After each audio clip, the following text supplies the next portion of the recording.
I had a glioblastoma. It was 6.5 centimetres by 4 by a centimetre thick. My surgeon, he said to me, or the guy who did the MRI, the first MRI test, he said, "Mate, you've been growing this for 3 years." They rushed me down to the hospital.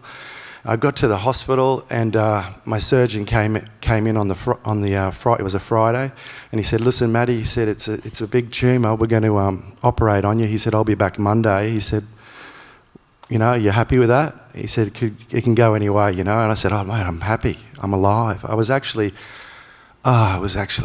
I felt, oh, thank God I know what it is now. He came in on Monday to operate on me and took it all out, and I followed up with the radiation and the chemotherapy. While I was in hospital, my sister-in-law, she brought in a Dr Joe meditations and your books. And my wife and I, we just got straight into it. She actually brought him in on the Friday before I had on the Monday my thing. So we started doing Dr Joe meditations in bed together, over and over. We did them. I must have done them 10 times a night, right through the next day. We fell in love with it. We were just like, wow, this is incredible. We watched testimonials of a lady who had tumour, and I think she had 3 months to live or something. She healed it. I said, God, if this can happen, we watched all your testimonials. Incredible, incredible. And we were just like, we're doing this. I would have to go to the doctor every 6 weeks after the operation and talk about what's happening. He said, the first 2, he said, "Look, mate, you can't tell anything in the first 2. I said, "Mate, yeah, you can." I said, "Have you heard of Dr Joe?" He said, "Dr Joe? Dr Joe who?" I said, "Dr Joe Dispenza." He says, "No." I said, "Oh, it's incredible, mate. You meditate and you can heal this thing. It's gone." And he says, "Oh, that's great, mate." I said, "Yeah, really, this girl, she had 3 months to live. It's gone. It's clearer than ever." He said, "Oh, that's lovely, mate. It makes you happy." He said, "You just, keep that to yourself, please. I'm happy for you, but no more Dr Joe here, please." I said, "Oh, okay."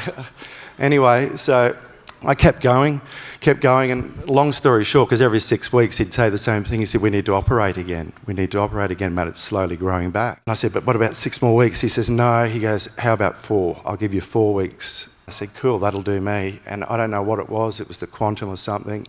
Somehow it turned up to nearly 9 weeks that I didn't have to get the MRI. So I just meditated my ass off. I did.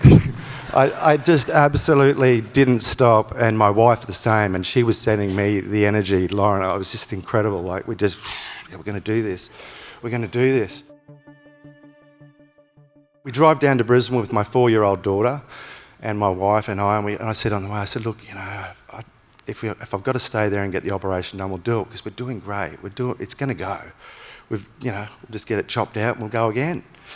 And so that was the deal, because we thought that's what was going to happen. Anyway, we got there, and my surgeon, he had about 5 younger ones working with him. And I hadn't met this intern. They were all characters. They were all really cool characters. Anyway, this fellow was so lovely. He said, "Oh, Matty," he said, "come in." He said, "Sit down here," and sat the family down. And he said, "Before we get started," he said, "have you had an operation somewhere else?"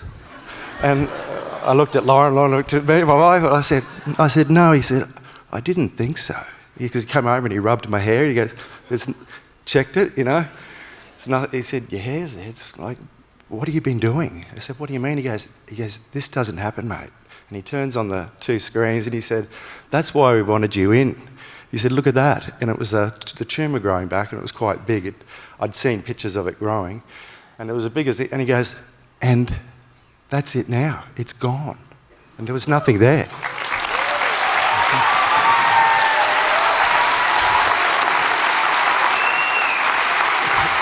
Oh, thank you, Dr Joe. Bring it to